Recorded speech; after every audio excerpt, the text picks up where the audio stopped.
Have you experienced the awesome power of the Panasonic Real 3DO system? Obviously. Presenting 3DO, the most advanced home gaming system in the universe. It's time to put away your toys. 3DO from Panasonic, Gold Star, and Creative Labs. A new low price and free games. Mind-blowing graphics of Panasonic Real 3DO. 3DO.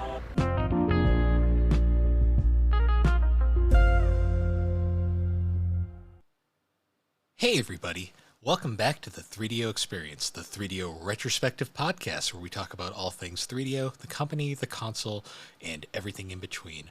I am Bill, and once again, I am currently solo hosting while Thrak is on vacation. This should hopefully be the final of this brief solo excursion I'm on. I don't know. I've realized really fast that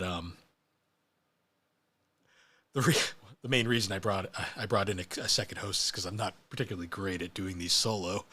So I'm very much looking forward to him returning next week.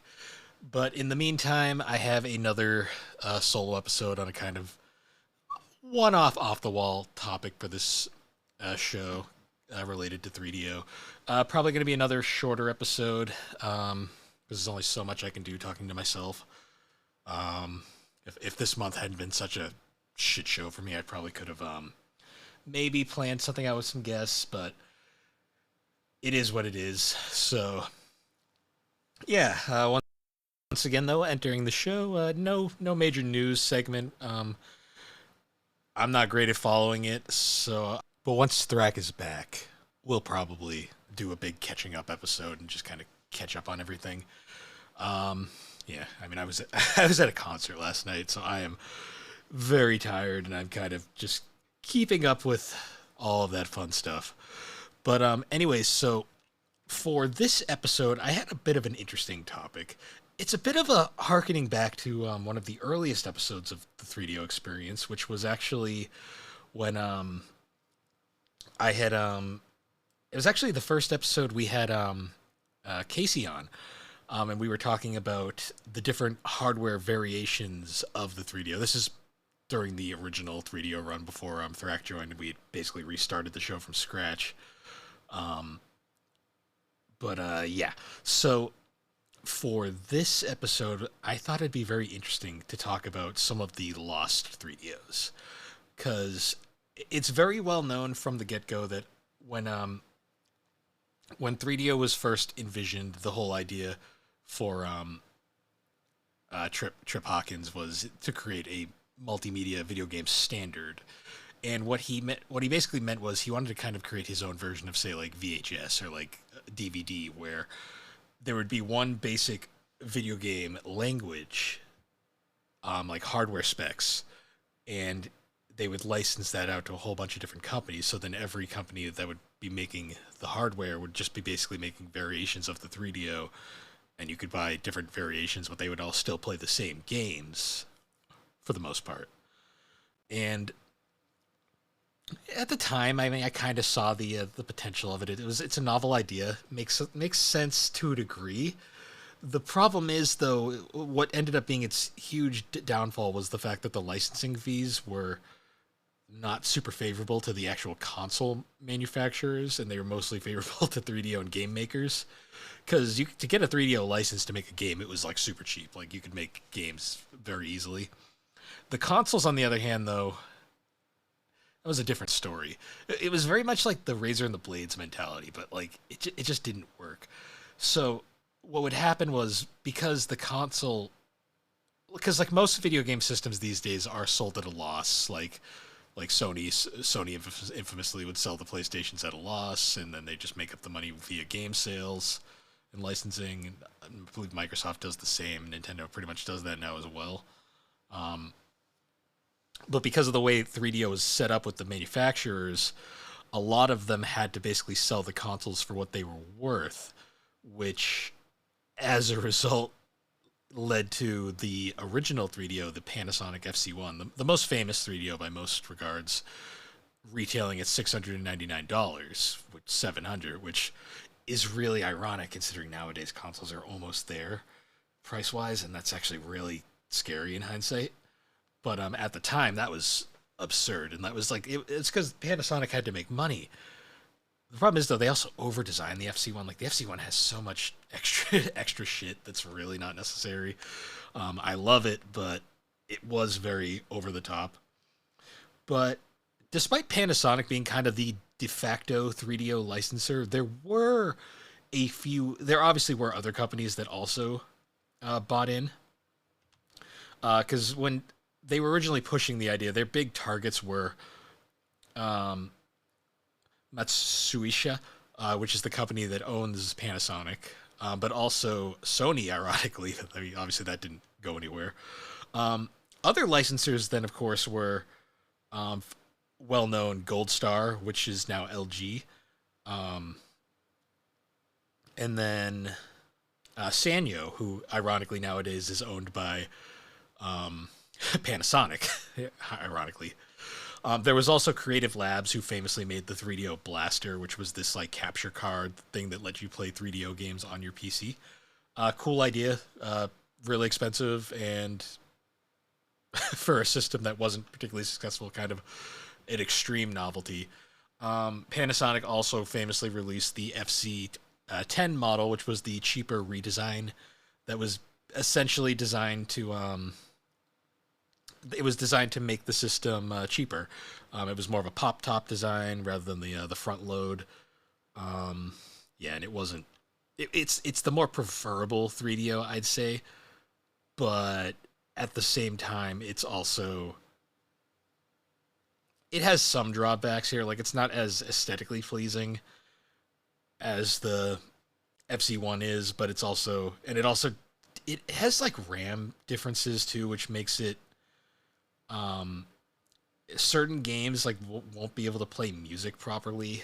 I know Road Rash in particular. I know when we covered that episode, Thrak had pointed out, because he had an FC10 at the time, that the system wouldn't play the music because of a RAM issue. So there's little things like 3DOs are really weird. Like the Gold Stars had compatibility issues, notably. From what people said, they were also famously unreliable. And then there was the Sanyos, which are super rare. I've always wanted to see one in person, but they obviously were only released in Japan alongside the Panasonic, so there was already a limit there to begin with. And yeah, they weren't super common at all. That being said, though, why I bring this up is because I wanted to talk about going farther beyond that. There was actually more companies that bought licenses for 3DO. Famously, Samsung, Toshiba, and AT&T all bought a 3DO license to make 3DO consoles, and even had units that were designed, and I believe some of them were actually functional. And I wanted to kind of talk about those, because images of these systems do exist, but they are very rare, and there's not a ton of info on them. So I guess like right off the bat, the first one that I notably remember as an unreleased 3DO was the Panasonic Karaoke Karaoke On Demand 3DO, which was it was unveiled in '94. And I guess the idea was it was supposed to be a 3DO that could also do karaoke. And there's not a ton known about it other than there was a demo of it, like that was apparently functioning. It looks like a TV with a big PC under it with a 3DO controller and a mic plugged into it. Not a lot of info there, unfortunately, but it is something that existed, apparently. Now for the more interesting variations there are 3 of them, although only 2 of them have physical hardware to look at.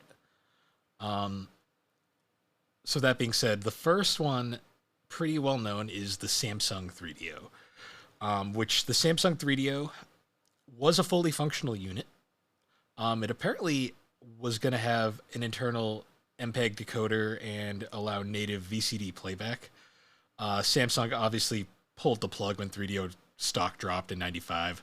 There is one functioning model around, and it looks like a DVD player. Not gonna lie, very smooth around the edges. Like it's even more smooth than like the Gold Star model. This one this one screams early DVD player in a lot of ways. It appears like it has a bunch of like multimedia features installed. The controller appears to just be a Panasonic variant. I don't know if that was going to be the official controller or not, but it's the two pictures we have of it. Looks neat. It's got the 3DO logo on there and everything. But yeah, it looks like a pretty standard DVD player for the time. Then we look at the AT&T 3DO. Now, the AT&T 3DO also also looks like a VHS player. Very common with these 3DOs. This one is also very smooth around the edges. It's unclear, obviously, if these would have been official or were just prototypes. I'm assuming they were mostly prototypes. The AT&T one actually has a little bit of a like a PowerPoint sort of presentation along with it that goes over some of the product plans for it. And some of the bullet points were like 3 new AT&T 3DO products: the AT&T 3DO Interactive Multiplayer System, the AT&T Integrated Voice Span Interactive Multiplayer System, and the AT&T Voice Span Adapter, planned to launch in 1994. What does that mean? I'm not very sure. Yeah. Apparently AT&T was going to fabricate the GPUs for their model of 3DO. Or no, they made the GPUs for the 3DO. That's what it was, and they had plans to obviously release their own. The plans obviously never came to reality. It does bear a striking resemblance to the FC1 in a lot of ways, but yeah, unknown why that one didn't come out. Probably for the same reason, the failure of the 3DO in a lot of ways. And then moving on, we also now have the Toshiba 3DO and US West Interactive TV, which there is no actual image of what this system would have looked like. I'm assuming it was going I guess it would have been like a plug-in that would have gone at your TV. According to this little article I found, it was going to be Toshiba had a portable 3DO in the works for vehicles, but it wasn't super far into development, and there's no physical evidence of it. Project was scrapped in '95, like the other two, mostly for the 3DO beginning to the fall, drop in stock and everything. US West also had a set-top box designed, which got scrapped for the same reasons. No physical hardware, but it appears there was some interesting menus they had going on for their whatever this system would have been. It kind of has like this little town vibe thing going on. And you could go to it appears that it was very much playing into the whole multimedia aspect of the system that never really truly went anywhere. Those are the only ones that really have physical variants. There was also a few other planned console variants, like there was the Gold Star Alive 2, which appears to be a pop top similar to the FC10. But it actually has a bit of a resemblance to the M2 in a lot of ways. Almost PlayStation-like with its design.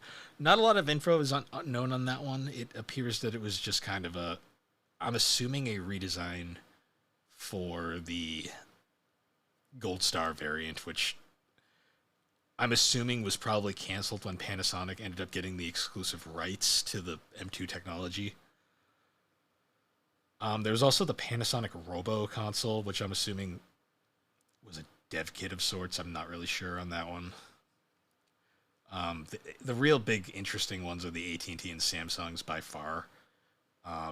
Even though in reality they don't look that much different. The most interesting thing actually about the Samsung was it doesn't appear to have a visible controller port anywhere, which makes me wonder how it was going to handle the 3DO's notable controller setup of having the one controller and then you daisy chain them together.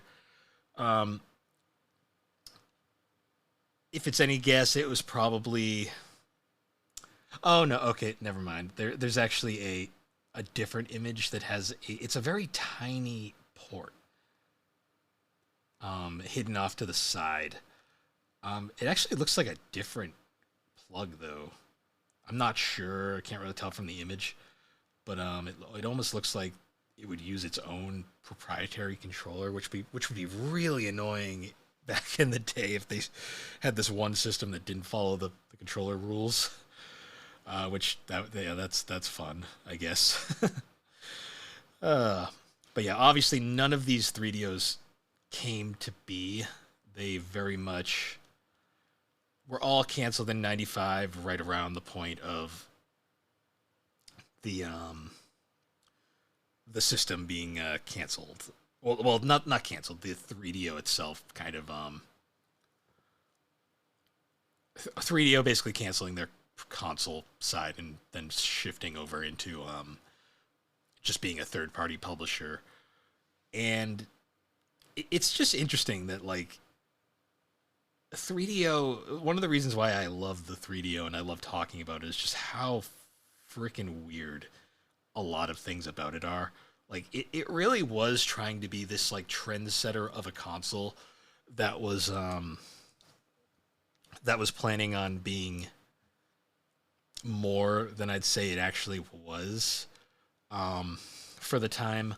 Like they were really trying to do something different that was going to stand out in this like gaming world. Unfortunately, the hardware itself, while impressive for the time, wasn't the most advanced stuff out there. And it was very quickly outclassed by the PlayStation, Saturn, and N64. I'm pretty sure the only thing it was really beating was the Jaguar at that point.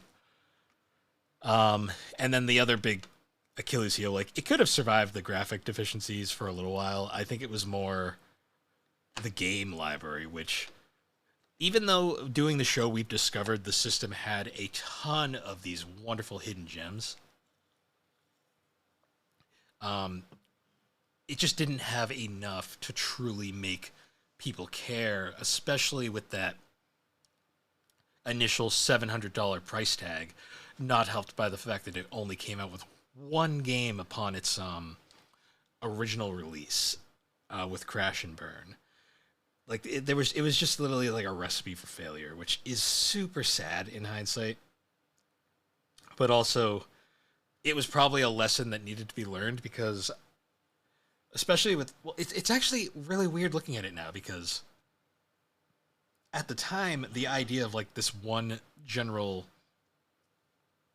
model for the hardware being farmed out to different companies seemed like an idea that wasn't going to work because it would basically be everyone would have the same thing, just slightly different. But it's actually kind of funny looking at it nowadays where like we have Sony and Microsoft who are very slowly that whole line between first party and like third party, like the whole exclusivity line essentially is really starting to blur now because we're getting a ton of Xbox games on PlayStation. PlayStation games are slowly making their way over to Xbox now. We talk about this on the show a lot in the news segment. And it's just super fascinating to really see, like, we're kind of almost getting to this point now where we're having, like, one solo standard. Because, I mean, realistically, the Xbox and the PlayStation they're basically just PCs in a box. Very similar hardware design for the most part. I'm not an expert at this, but compared to, say, back in the day, comparing the N64 to the Saturn to the PlayStation, which were massively different beasts, or even more modern, like you look at the the PS3 cell processor, which was insanely overdesigned, and then the more conventional 360 hardware, which wasn't as powerful but was much more easier to work with. Just vastly different things, and we've kind of now reached a point, aside from Nintendo, who are always going to be Nintendo and do their own thing.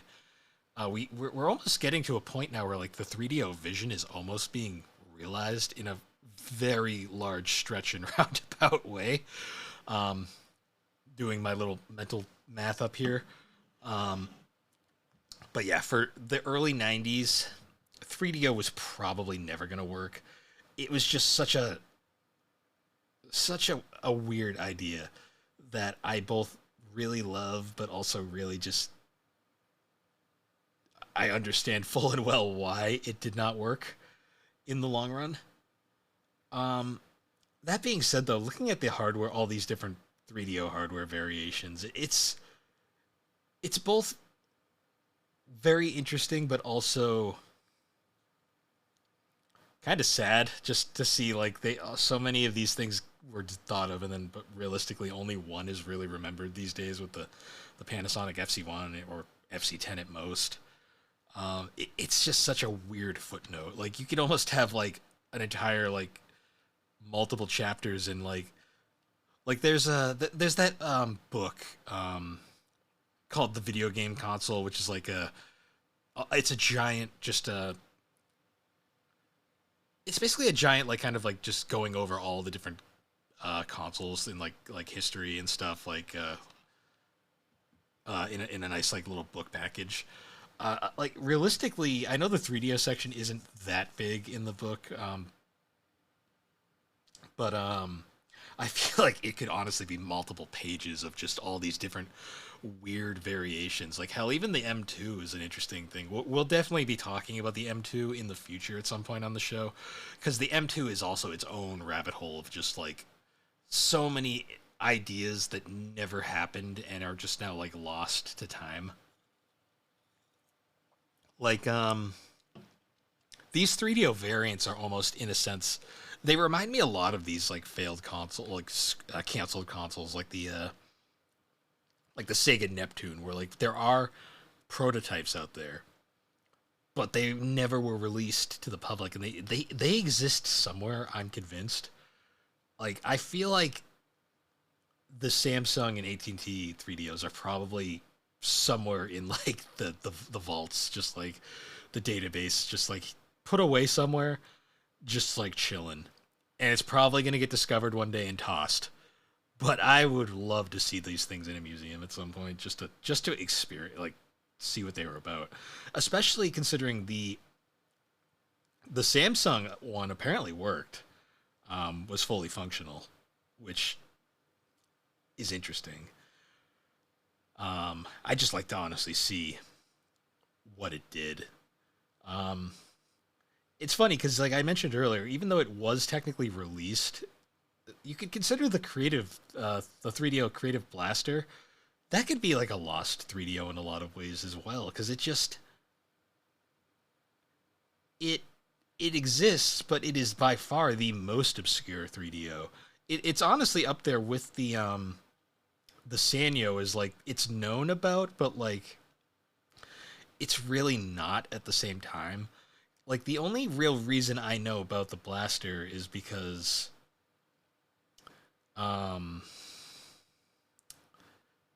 YouTuber Lazy Game Reviews LGR, he had done a whole video discussing it and how it worked, and it was such a bizarre concept, like plugging this giant card into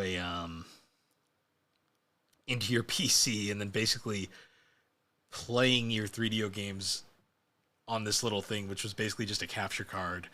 Like it was so goofy, like how it worked, to the fact that you could like play solitaire over it because it was technically an overlay thing. It was so weird. Cool though. Awful controller. Like the creative controller is horrendous. That would actually be a fun video for the future, doing a controller tier list. We talked about the 3DO controllers way back in the past, but never in full depth. I guess though, like if I wanted to do one final thing for this very abridged, shorter episode, I'd probably like to do a quick little ranking of how I view the 3DO hardware. Mostly going to talk about the console variants that did come out. I guess I can't rank a system that didn't technically come out. I mean, I can rank them by look, but like realistically, the Samsung and the AT&T, they look like VCRs or DVD players, and there's not a ton to really say about them without actually physically seeing one in person. I probably, hell, even ranking the main hardware isn't really even that interesting because realistically speaking, it's the Panasonic. If I had to put one at the top, it would be probably the FC10 just because it's the most reliable, and then probably put the FC2 below it. I'd like this. I mean, the FC1. There's no FC2. The FC1 below it, and then I'd probably say the Sanyo. And this is purely a wild guess because I don't know enough about the Sanyo itself. I'm only guessing because there's not a lot of info on them that they were fairly okay. Because the Gold Stars, the reason I put the Gold Star at the bottom, up only above the Blaster, because the Blaster is super rare and really inconvenient to use. The only reason I put the Sanyo above the Gold Star is because of the fact that the Gold Stars were infamously faulty at times. Like, they had tendencies to break a lot. I mean, all the 3DOs are kind of faulty. Like, my FC1 is already having disk issues. Like, I believe the laser's starting to go. It's one of the reasons why I've moved on to the FC 10 for most of my gameplay, because it's just a more reliable system and they're easier to come across. But yeah, I'm pretty sure it'd probably be easier if we had a panel together to actually discuss this more in depth.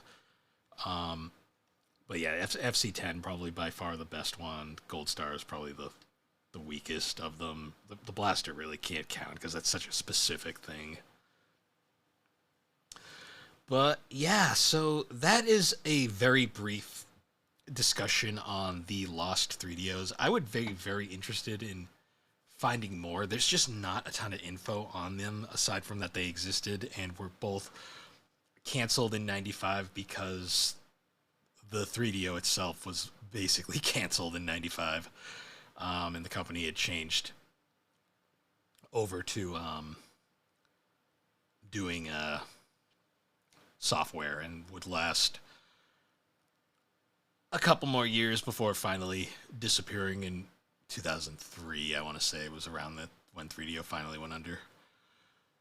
But yeah, so once again, guys, short episode. Thrak should be back next week, and we will hopefully get back into the swing of things. We'll probably do a bit of a recap episode, just seeing how things are, catch up on the news that we've missed, and all that fun stuff. But once again, guys, thank you for joining me on the 3DO Experience. You can find the 3DO Experience on all the major podcasting platforms, particularly Apple Podcast and Spotify.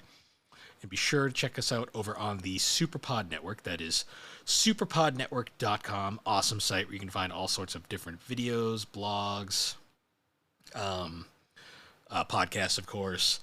We're currently in the middle of doing Spooktober. We're releasing a whole bunch of different Halloween-themed blogs covering various horror or spooky-themed games. I recently just put out a blog on the Sega Dreamcast title Carrier, going over basically how it's a very interesting game that kind of sucks for a number of reasons. It's basically Resident Evil 2 if it was bad and on a ship. But I also do kind of like the basic concept it was going for what that's worth. But yeah, there's a whole bunch of those coming out. We have a whole bunch of those. We also have the Game Club game is currently going on. It's the House of the Dead 2. If you're interested in trying out, if you're a member of the network or a fan of the network and you'd like to participate, we have House of the Dead Remake, which is easily available. I think it's still on sale for like $2 on the Switch right now. So there's that to check out. But yeah, Game Club game, House of the Dead. I'm all over the place. It's been a month, guys. It has been a month. But anyways, once again, thank you for joining me on 3DO. Once again, guys, and I forgot my damn closing speech. Anyways, guys, once again, thank you for joining us. We will see you all later. If you're not playing on a 3DO system,